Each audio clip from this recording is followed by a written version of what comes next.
Male priče.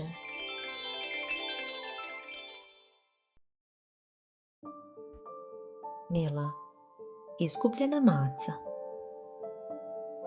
Mila, bela kućna mačka, pojurila je leptira kroz prozor. Odjednom je shvatila da se izgubila u velikom bučnom gradu.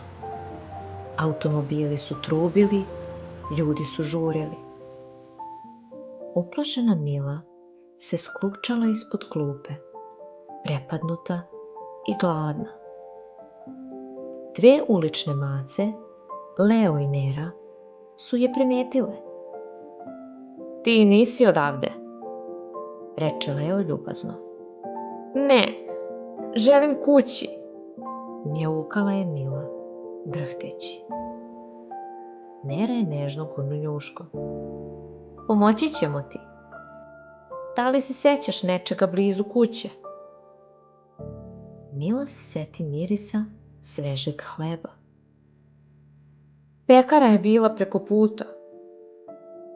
Tražili su sve dok se u vazduhu nije osjetio miris hleba. Mila je prepoznala svoju ulicu. To je moja kuća," rekla je Mila smejući se. "Vratila si se kući," rekla je Nera.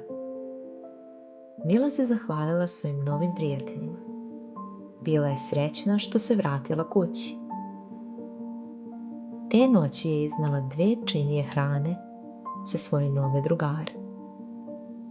Od tada Leo i Nera više nisu bili gladni i imali su novu, vernu prijateljicu.